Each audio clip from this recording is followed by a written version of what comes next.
But Lenskart is clearly the big story of the day. Lenskart is finally making its market debut With the much-awaited Lenskart IPO, you're seeking a post-money valuation for almost 70,000 crores in terms of market cap. There is a lot more to do ahead. 7,000 crore का IPO निकलवा देता हूँ आपका। India is the dumbest IPO market that ever existed in the history of IPO market. Are you judging people who invested in us as dumb? नवंबर 2021 लाखों भारतीय retail निवेशकों ने एक सपना खरीदा। डिजिटल इंडिया का सपना, फिनटेक क्रांति का सपना, भारत के सिलिकॉन वैली बनने का सपना। उस सपने का नाम था पेटीएम। लेकिन कुछ ही महीनों में वही सपना बदल गया भारत के इतिहास के सबसे बड़े वेल्थ डिस्ट्रक्शन में। फिर आया ओला, बड़े वादे, बड़ी बातें और भारी नुकसान।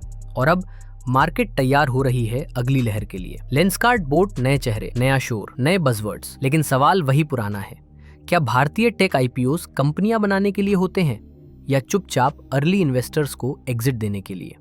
ये वीडियो किसी एक कंपनी पर नहीं है, ये एक पैटर्न की कहानी है।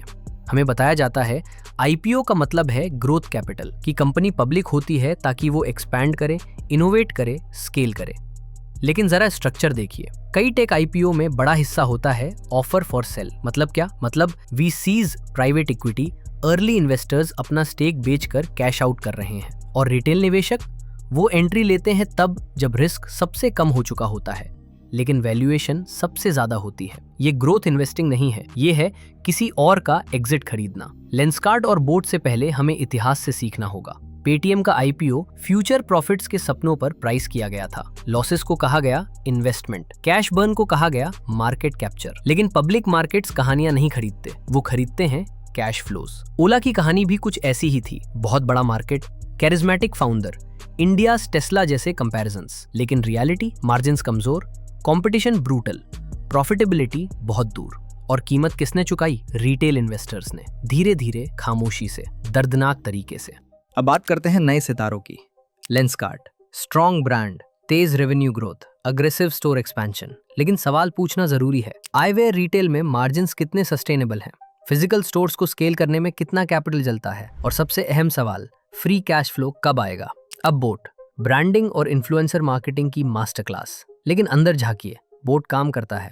High competition, low margin, easily replaceable electronics market में कोई मजबूत मोट नहीं, मार्केटिंग पर भारी डिपेंडेंसी और global brands plus Chinese OEMs से प्रेशर। स्लाइड्स पर ग्रोथ सुंदर दिखती है, लेकिन पब्लिक मार्केट एक ही सवाल पूछता है, आखिर में बचेगा कितना? अगर आप आईपीओ में अप्लाई करते हैं तो ये पैटर्न्स पहचानना सीखिए। प्राइवेट राउंड्स में पहले से ही इन्फ्लेटेड वैल्यूएशन, आईपीओ में heavy offer for sale profitability को फ्यूचर विजन बना देना, buzzwords, balance sheet, exit driven story telling. इनमें से कोई भी चीज कंपनी को बुरा नहीं बनाती, लेकिन आईपीओ को रिस्क फ्री भी नहीं बनाती।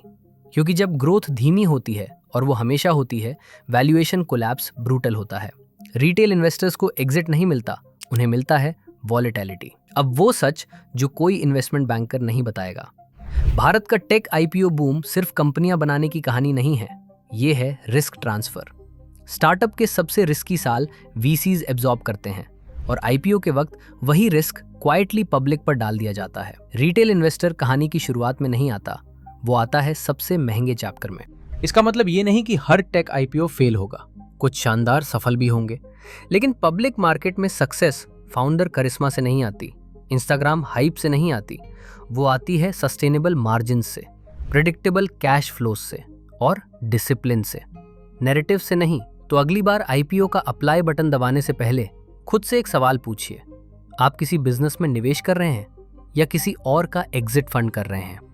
क्योंकि स्टॉक मार्केट में हाइप जल्दी खत्म होती है, वैल्यूएशंस रह जाती हैं, लॉसेस कंपाउंड होते हैं और अंत में रियलिटी जीतती है।